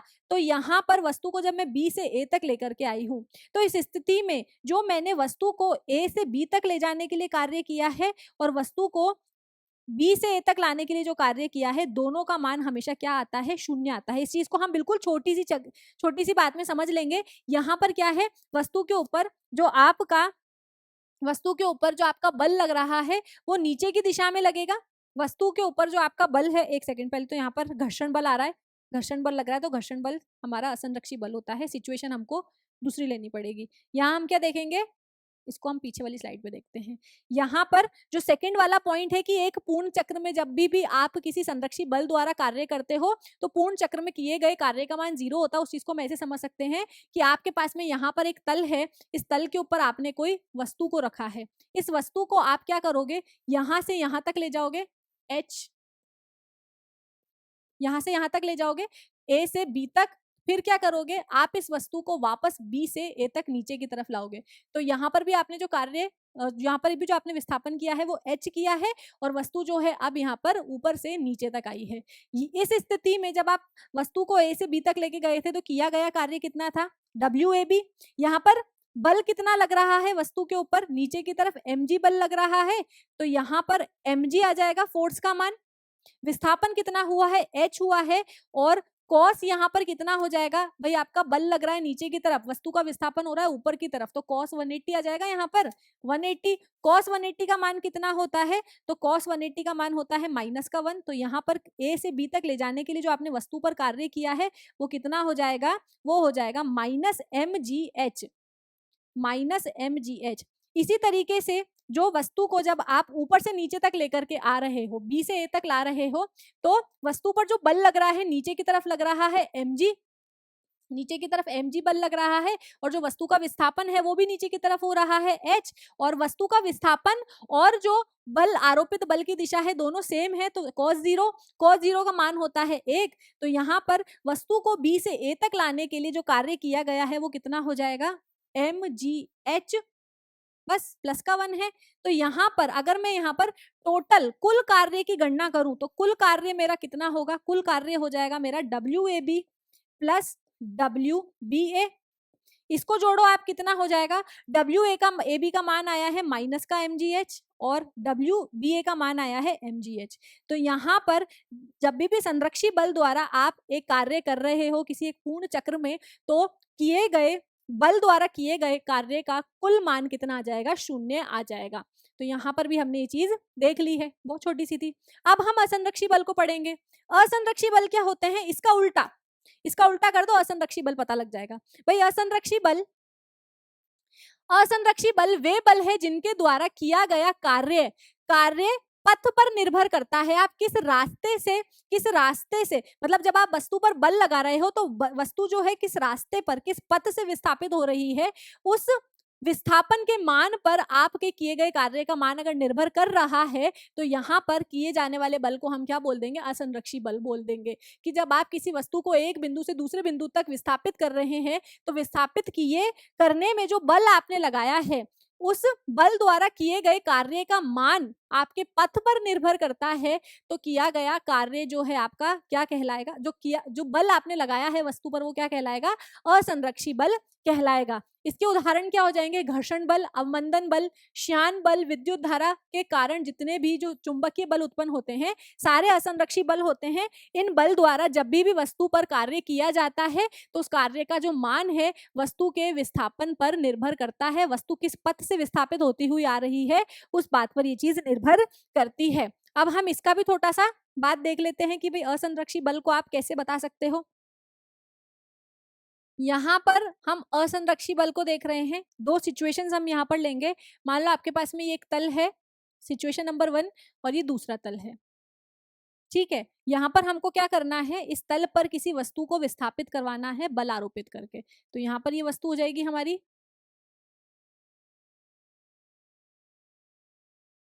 और यहाँ पर भी हमारी एक वस्तु हो जाएगी। इस वस्तु को हम,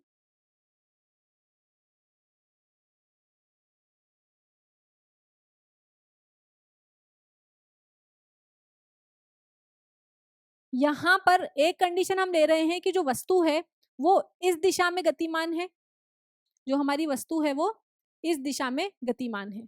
इस पर कोई बल आरोपित किया है जिसकी वजह से जो वस्तु है वो इस दिशा में जा रही है। हम क्या देख रहे हैं कि जब वस्तु का विस्थापन इस दिशा में है, तो वस्तु के ऊपर जो गतिक घर्षण लग रहा है वो विपरीत दिशा में लग रहा है, और ये हमारा पॉइंट ए है, ये हमारा पॉइंट बी है। तो इस स्थिति के अंदर वस्तु पर, वस्तु को ए से बी तक ले जाने के लिए जो कार्य किया जा रहा है, उस स्थिति में जो कार्य किया जा रहा है, इस स्थिति में जो वस्तु पर बल आरोपित हो रहा है वो कैसा है, घर्षण बल। घर्षण बल को हम एफ के से लिख देंगे। विस्थापन कितना हो रहा है, एस अमाउंट का, और जो विस्थापन और घर्षण बल की जो दिशाएं हैं वो एक दूसरे के विपरीत है, तो इसको cos 180 लिख दूंगी मैं। तो यहाँ पर ए से बी तक वस्तु को ले जाने के लिए जो कार्य किया जा रहा है वो कितना आ रहा है, माइनस एफ के एस, माइनस एफ के एस बढ़ाएगा, माइनस एफ के एस, इतना कार्य आपको करना पड़ रहा है। और जब मेरी वस्तु इस दिशा में गतिमान थी, तो इस वस्तु पर जो घर्षण बल लग रहा था वो कहाँ लग रहा था, वो इस दिशा में लग रहा था, और वस्तु के अंदर जो विस्थापन है वो इस दिशा में हो रहा था। वस्तु के अंदर जो विस्थापन है वो मेरा,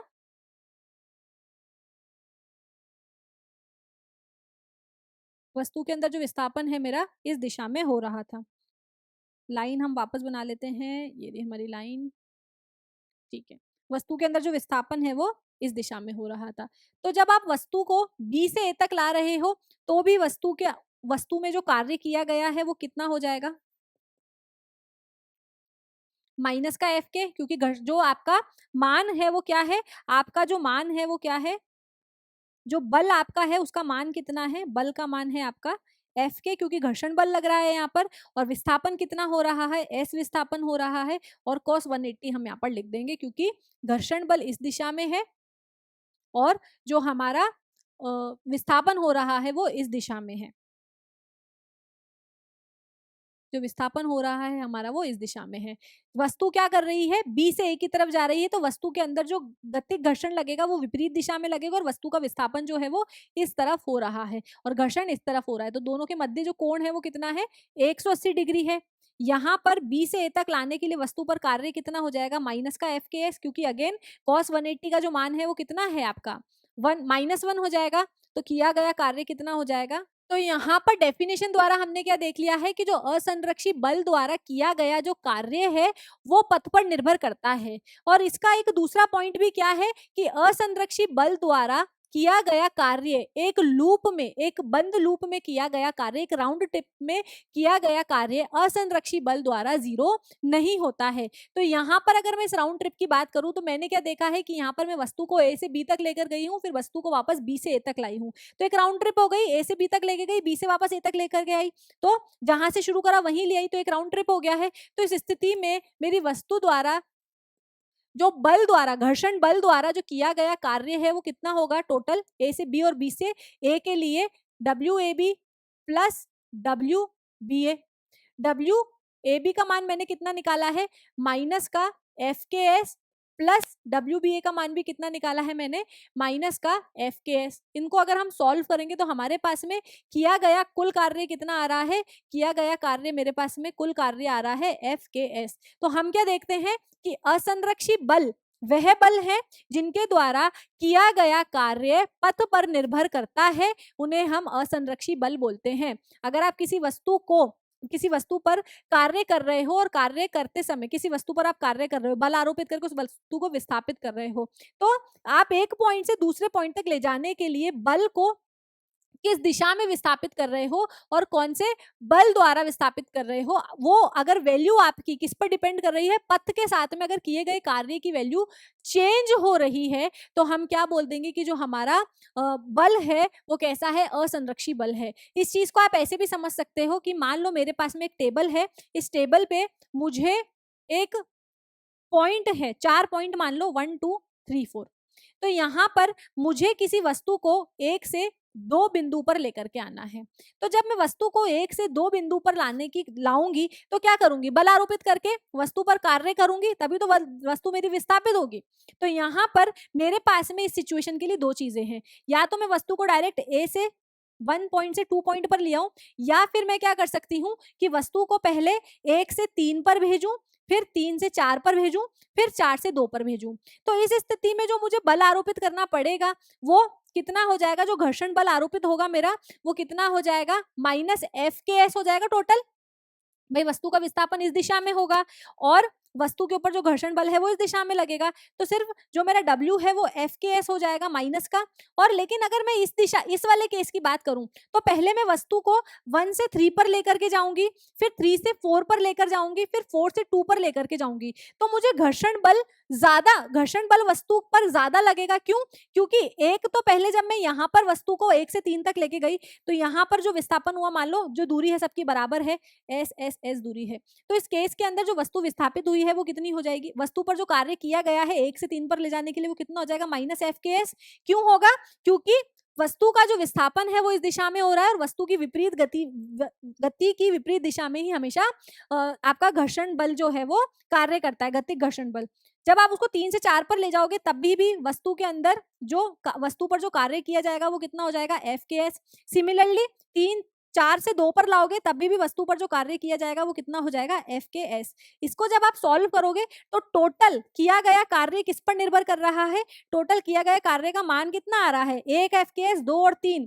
अगर आप वस्तु को अगर आप इस रास्ते से ले जा रहे हो तो आपको कितना कार्य करना पड़ रहा है, 3 एफ के एस कार्य करना पड़ रहा है। और जब आप वस्तु को डायरेक्ट ए से 2 पर ले जा रहे हो तो आपको कितना कार्य करना पड़ रहा है, माइनस का सिर्फ एफ के एस कार्य करना पड़ रहा है। तो यहाँ पर घर्षण बल द्वारा किया गया कार्य पथ पर निर्भर कर रहा है। अलग अलग पथ से अगर आप वस्तु को अलग अलग पथ से विस्थापित करते हो तो किए गए कार्य का मान अलग अलग आ रहा है। तो यहाँ पर ये असंरक्षी बल हो गया है।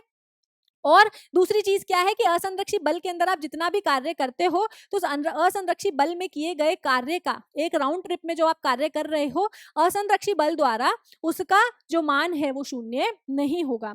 तो ये था बच्चों हमारे बल से रिलेटेड जो हमारा टॉपिक था, संरक्षी और असंरक्षी बल, जो ऊर्जा में ही, जो कार्य के अंदर ही आता है। तो कार्य वाला जो पार्ट है हमने आज कंप्लीट कर लिया है। हमने देखा है कि कार्य क्या होता है, कितने प्रकार के कार्य होते हैं, कार्य कब कब शून्य हो सकता है, संरक्षी बल द्वारा किया गया कार्य क्या होता है और असंरक्षी बल द्वारा किया गया कार्य क्या होता है। तो आज के लेक्चर में बस हम इतना ही पढ़ेंगे बच्चों। अगले लेक्चर में हम इस चैप्टर के नेक्स्ट पार्ट को देखेंगे जो कि है हमारा ऊर्जा। तो अगले लेक्चर में हम ऊर्जा के बारे में डिस्कशन करेंगे। आज हमारा जो डिस्कशन था वो कार्य के बारे में था और वो यहीं समाप्त होता है। उम्मीद करती हूँ कि आपको इस टॉपिक को आपने फील किया होगा, मजा आया होगा आपको ये टॉपिक पढ़ करके। तब तक के लिए पढ़ते रहिए, ख्याल रखिए अपना, बाय बाय।